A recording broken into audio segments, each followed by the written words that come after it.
Halo guys, assalamualaikum warahmatullahi wabarakatuh. Terima kasih yang udah stay ke channel Sam Official lagi. Semoga kalian selalu sehat, berkabar kalau untuk kita semuanya. Gimana kabar kalian? Sehat? Alhamdulillah kalian semua waras. Masalah kalian mendoakannya lagi sakit Allah sehatkan. Teman KSM yang berjuang di rumah majikan tentunya diberikan kekuatan sampai finish. Teman KSM yang bahagia juga tentunya jangan lupa bersyukur.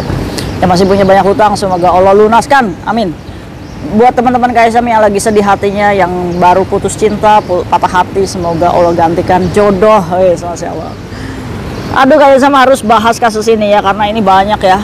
Ada 2 orang sih yang terlibat kasus ya, menurut KSM kasus gede ya cuy ya. Dua-duanya ini masih 3 bulan kerja di sini. Ini udah anak baru banget ya, kerja di Hong Kong dan masih potongan agensi tentunya. Tapi dia ini sudah melampaui batas sebagai pekerja migran. Lupa cita-cita dia itu datang ke Hong Kong itu untuk apa? Untuk bekerja. Bahkan kayak sama aja kerja yang 8 tahun ini masih butuh kerja ya cuy ya. KSM selalu berusaha gimana caranya saya bisa mempertahankan pekerjaan, ya kan? Dengan cara apa? Ya menghindari apa yang salah gitu ya, yang bertentangan dengan aturan. Jadi dari 3 hari yang lalu, KSM itu mendapatkan telepon malam jam 9 ya. Kering, KSM angkat dong, saya butuh bantuan. Ya udah, kebetulan KSM juga bisa angkat telepon. KSM angkat, kenapa kamu? KSM saya lagi ada di luar. Kenapa kamu di luar? Dipecat atau gimana? Enggak, KSM saya kabur dari rumah majikan. Kok bisa kamu kabur? 3 bulan loh kamu kabur. Emang kamu kabur tahu tempat Hong Kong atau gimana? Atau ada anak yang ngiming-ngimingi kamu untuk kabur? Oke cuy, jadi si pekerja migran ini punya kasus di mana 3 bulan ini dia sudah bisa mengambil bank H. Emang 3 bulan udah bisa ngambil bank H ya cuy? Nah, karena di bank P ini dia ditolak ya cuy ya, akhirnya dia dimasukkan oleh temannya, ini diiming-imingi oleh temannya untuk berhutang di bank A. Lumayan, 15.000 dia dapat dari bank H cuy. Nah, pengakuan si mbaknya ini dia cuma dapat 2.000, sisanya diambil oleh temannya yang statusnya overstay. Ini kadang ya, kita tuh harus mikir cuy. Buat kalian yang punya data, jangan mau ditipu-tipu hanya dapat 2.000. Kalian mau hutang di bank H, potensi kalian itu dikirimi surat majikan gede. Mikir nggak kalau misalkan anak overstay ini bisa nggak bayar? Walaupun dia itu menganggap bahwa kerjaan saya Sayun itu gajinya 15.000, insya Allah nutup lah cicilan segitu. Jangan percaya modus-modus anak kayak gitu cuy. Akhirnya si pekerja migran ini kena lah tuh cuy datanya di bank H. Dia ngambil cuma dikasih 2.000 sama mbaknya. Kurang ajar ya kalian ya, yang manfaatin pekerja migran kayak ini. Kalau misalkan kalian belangsak sendiri aja cuy, jangan geret-geret anak kayak gini. Gila kalian, dapetin uang 10.000 mengorbankan teman-teman kita sendiri. Nah, apa sih yang perlu kayak sama edukasi buat kaliannya yang anak baru? Jangan mau dibodoh-bodohin. Kayak sama aja nggak terima kok, kalian terima gitu kan. Akhirnya apa cuy? Akhirnya si pekerja migran ini ya cuy ya, cicil bank pun itu nggak bisa. Akhirnya apa?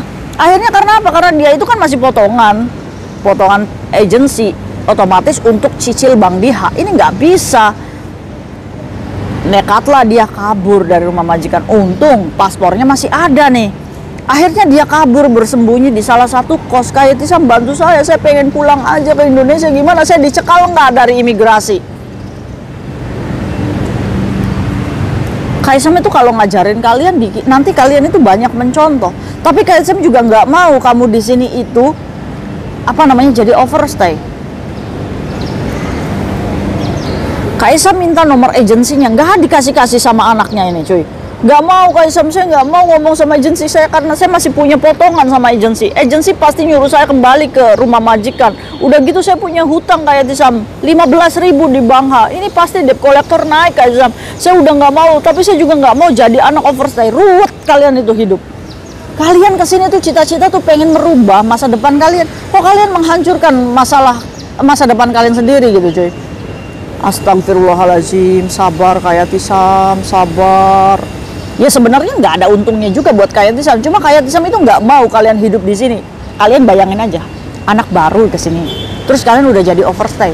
Sedangkan saat kalian meninggalkan rumah majikan, itu majikan itu berhak menuntut 1 bulan gaji dari kalian karena kalian meninggalkan rumah majikan tanpa pemberitahuan dulu. Itu majikan bisa nuntut kalian di lebor, coy. Terus saran kayak sama Pak, ya balik minta maaf sama majikan. Kalau misalkan kalian masih pengen selamat. Tapi si anaknya ini nggak mau, cuy. Terus Kaisam kasih pilihan kedua. Kamu itu cuma punya waktu 14 hari. Pastinya majikan itu akan melaporkan kamu ke polisi. Nah, yang jadi kasusnya, yang jadi mengerikannya, kalau misalkan majikan melaporkan atas tuduhan pencurian, apa yang terjadi? Sedangkan posisi kalian tidak bisa menjelaskan seberapa kalian tidak mencuri di rumah majikan. Hak majikan dong curiga, kenapa sih Cece kok tiba-tiba kabur? Jangan-jangan dia curi nih barang kita. Itu majikan yang ibaratnya nggak mau kalian itu keluar dengan seenaknya.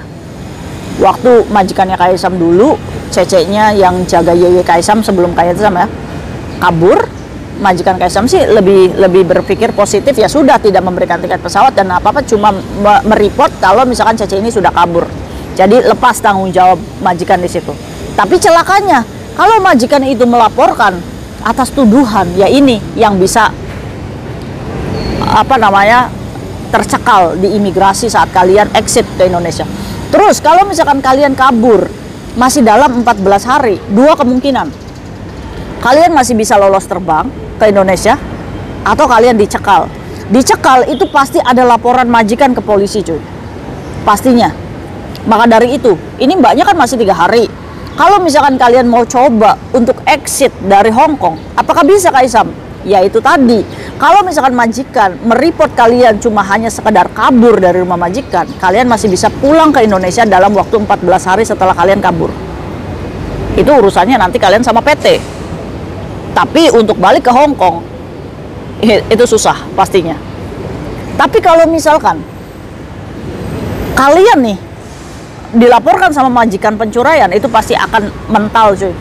Pasti kalian akan diinterogasi dulu sama polisi sampai membuktikan kalau misalkan kalian itu terbukti mencuri enggak.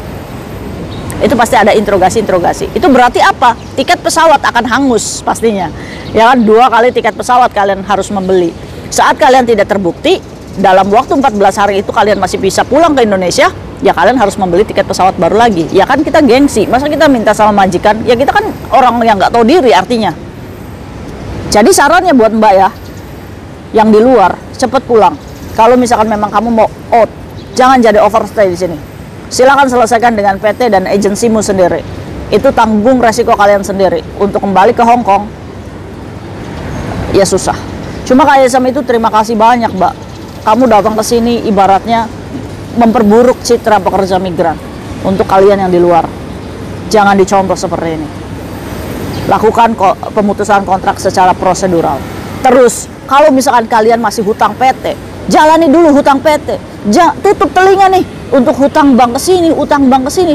Kaisam tahu beban hutang kalian yang kalian bawa dari Indonesia ke sini itu gede. Tapi Kaisam itu ngomong sama kalian, kalau kalian punya hutang di Indonesia, sampaikan kepada pihak rumah dan Indonesia ya di sana, ataupun rentenir di Indonesia sana, ngomong, kalau saya masih potongan PT, saya cuma dapat gaji 1 juta setiap bulannya selama 6 bulan. Selama 6 bulan baru saya akan melunasi hutang kamu. Hitung saja jasanya berapa di Indonesia, nanti saya akan bayar. Jasa di Indonesia lebih murah daripada jasa kalian hutang di rentenir Hong Kong. Tanamkan tuh dalam pikiran kalian. Saat 6 bulan setelah agensi selesai, kamu ngomong sama rentenirnya, berapa hutang saya? Oke, saya anggarkan 5 juta per bulan untuk bayar kamu hutang. Cuma itu mampu saya.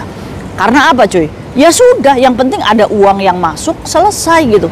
Jadi jangan merumitkan diri sendiri dengan, oh oke deh, kalau kayak gitu saya ambil utang di Bank Hong Kong untuk nutupin utang di Indonesia. Ya salah cara berpikirnya. Ingat, kamu di sini bayar pakai dolar. Kurs dolar itu lebih gede daripada rupiah.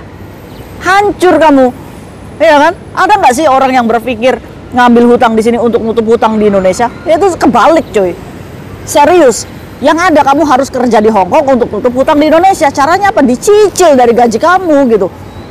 Aduh, kadang-kadang error ya itu apa teman kita ini.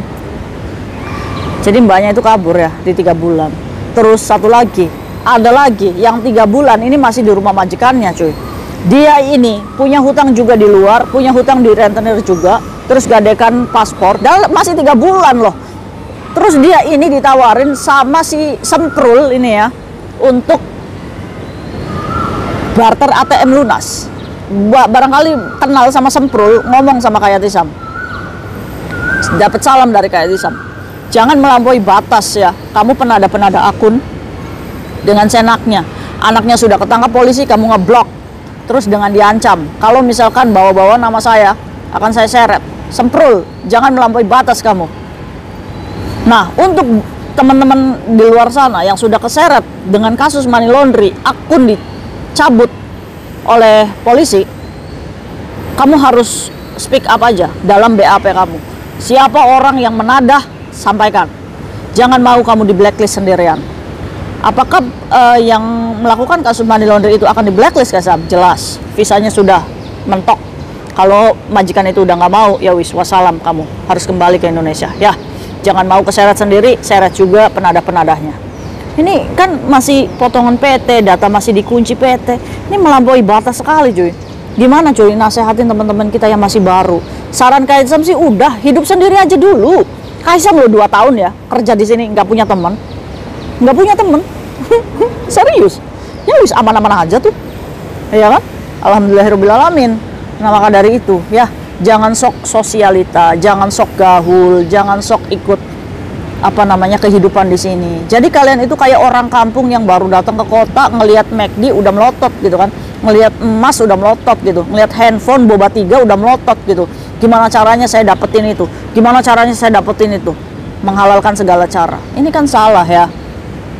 On proses, cuy. Dari celana kolor kita ganti celana jeans, kita dari baju yang 30.000 kita ganti baju yang bermerek. On proses ya, semuanya sabar biar kalian nggak terlilit. Oke?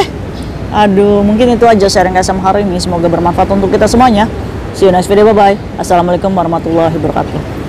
Kita lihat aja mbaknya, katanya tanggal 28 dia udah beli tiket pesawat. Kita lihat apakah majikannya melaporkan dengan tuduhan pencurian atau enggak. Kalau misalkan dia lolos pulang ke Indonesia, artinya ya sudah, resiko ditanggung sendiri ya, cuy ya. Cuma kayak Tisam itu menyarankan seperti itu supaya dia tidak menjadi anak overstay di sini, karena belum tentu keadaan overstay ini bisa dijalani oleh pekerja migran ini ya. Jangan dicontoh ya. See you next video, bye bye. Assalamualaikum warahmatullahi wabarakatuh. Bye.